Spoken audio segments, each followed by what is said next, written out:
damage now. More TPs coming. This is Sven this time, but it was a TP after Darkseid already TP'd, so it was a very, very long TP, and as a result, wasted gold again from the Sven.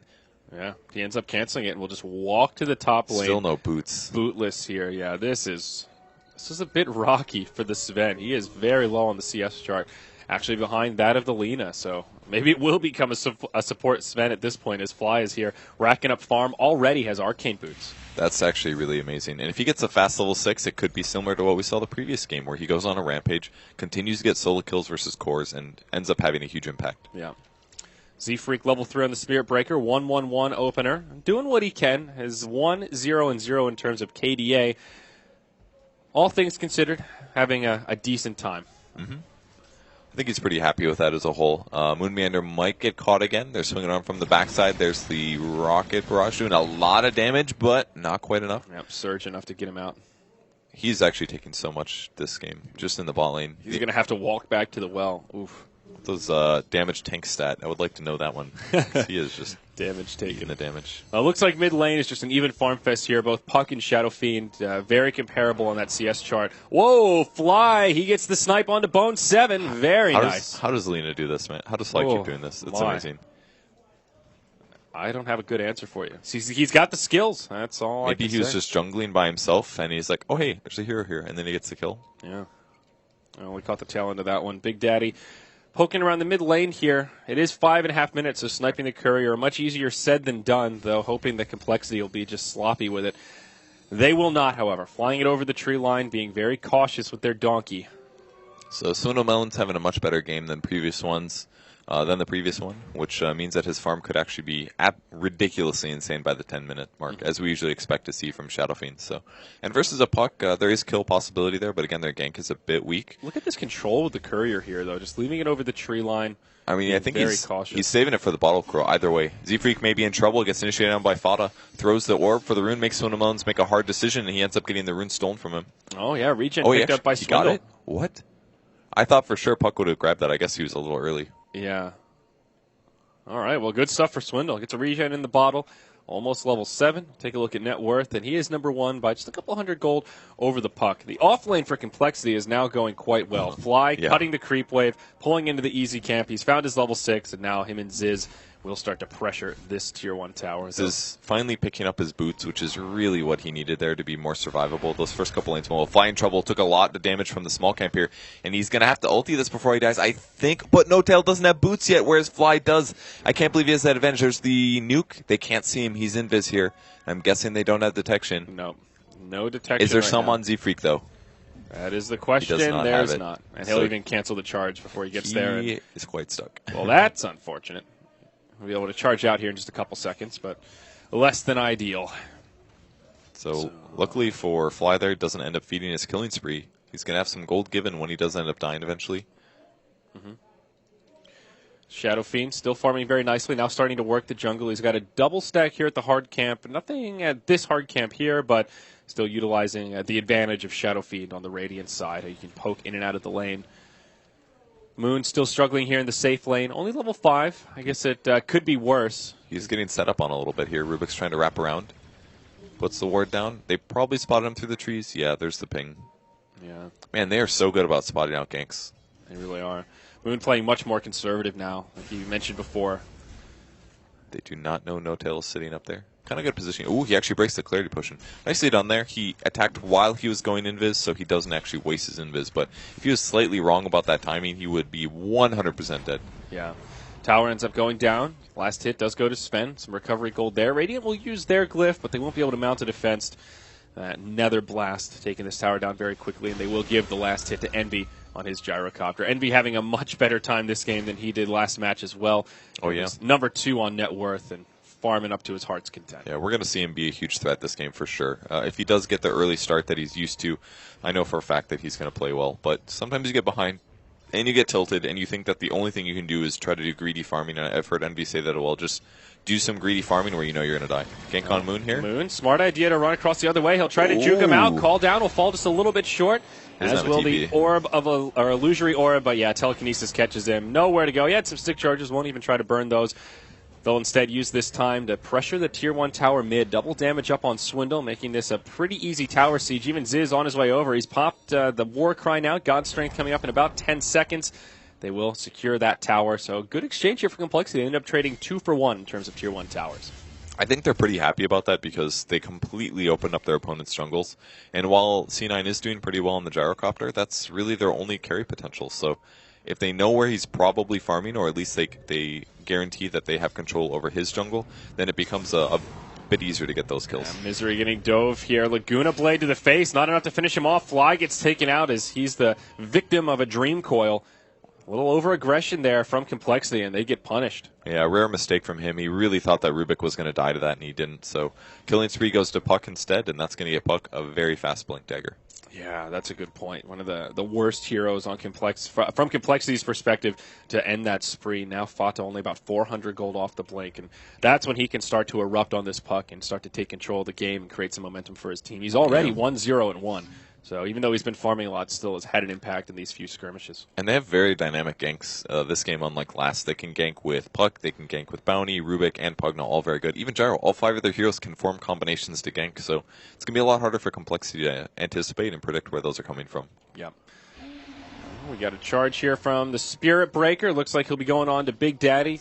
Got a this dust. time he's got detection. Yeah, dust and sentries. He will dust him up. There is some support inbound, but Fly just a little bit too far back. Connects with the Dragon Slave. Not enough damage for the kill, as there is no Laguna Blade still on cooldown for another 5 seconds or so. Meanwhile, in the Radiant Jungle, Bone 7 walks into the danger zone, gets the Nether Ward down, but it doesn't matter. It'll just be extra gold going the way of Complexity as they get a freebie on the Pugna. Yeah, Moon uses the wall there, but I think that's completely fine. It's actually a quite big nuke at level 150 damage, yeah.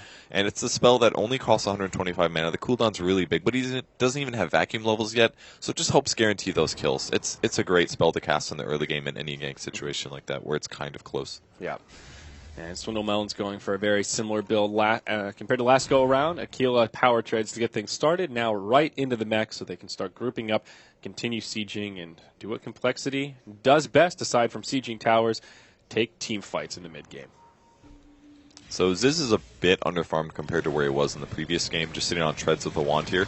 But he is rotating a lot, so his playstyle hasn't changed very much. And if he plays as well as he did in terms of ganks, he's going to be able to recover this no problem. But his mana pool is still a little bit low, and it's not quite as easy as it was in the previous game because his attack speed's slower, all that stuff. Misery's going to die for sure, though. Yep. Good attempt on him, but Not living through that one. Complexity did a good job going in there. They didn't completely group up. They didn't let the telekinesis make that harder than it needed to be. Just a very easy kill there for Complexity. Sven gets a kill, and they're trying to take another tower to destroy the farm position of C9. Yeah, now we talked about ways of dealing with... Oh, we'll hold that thought here as Eternal Envy gets initiated on by Ziz. He might be in a little deep here. Dream Coil gets whiffed by Fata, but they will just let Ziz go down. The rest of Complexity on the back foot is now Bone 7's here doing a lot of damage to Z-Freak. Will get stunned up by Fly. Spirit Breaker charge going the other way to make the escape. Big Daddy walking over a Sentry Ward, but they won't have any way to punish it. Meanwhile, on the backside, Fly gets left behind, turning into a disaster for Cloud9. Z-Freak trying to get aggressive. He will dust, but ends up falling as well. It's a 3-0 with Swindle now on the run.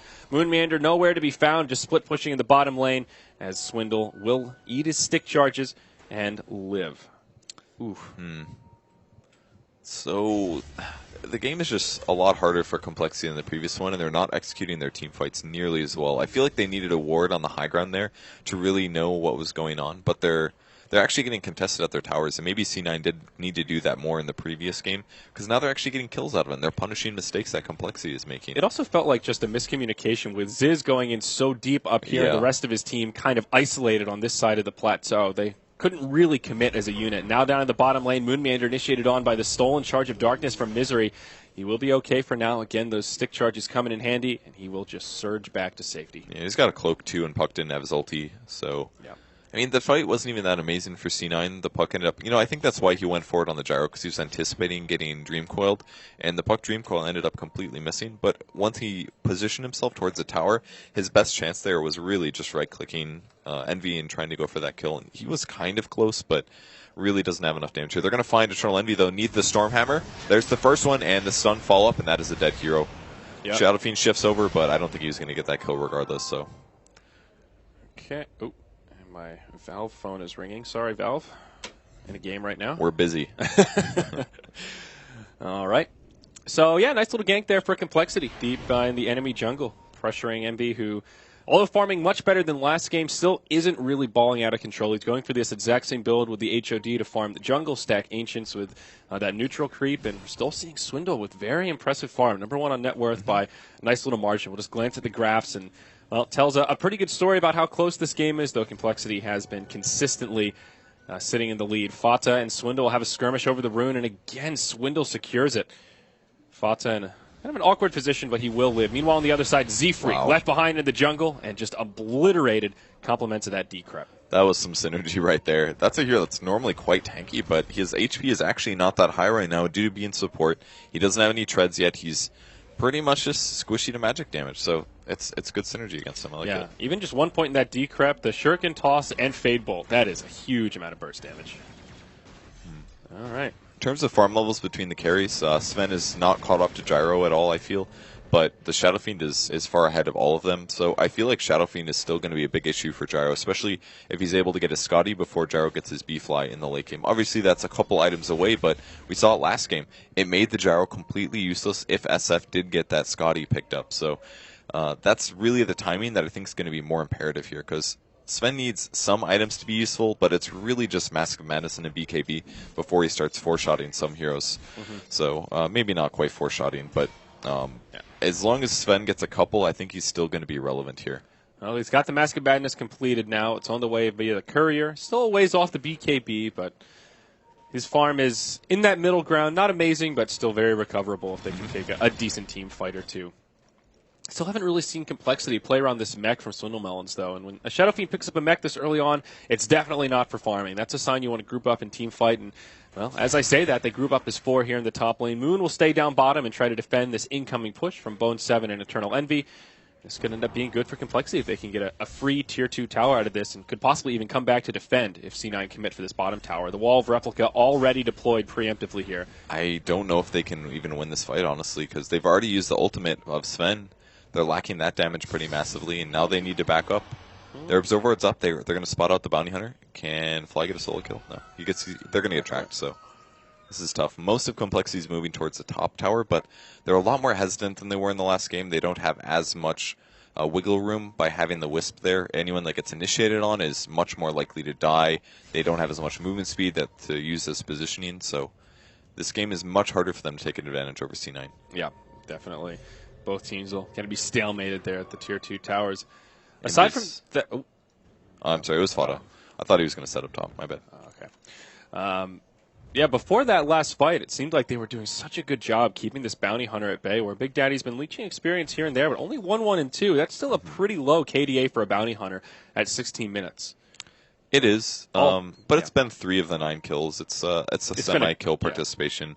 I think it's all right, but it is a bit low for sure. I think it's just that the game is kind of weird. Complexity is doing a lot of aggressive farming, and they're trying to take these towers, and I think C9's not always completely sure where the enemy team is. Yeah, and that was more of a praise of how Complexity have not overextended to give Big Daddy opportunities to find free kills rather than, accusing Big Daddy of being in the wrong place at the wrong time. Just hasn't been an easy game for the Bounty Hunter. There haven't been too many opportunities for him to get little pickoffs here and there. For the most part, Complexity have a very beefy lineup. I like the smoke they did here. They spotted the C9 one with their ward, so they waited about 20 seconds and they use their smoke. They wait for the C9 to break, and then they go for the initiation. There's the war cry. The charge as well. This should be Bone 7 dying no matter what. Very, very easy kill.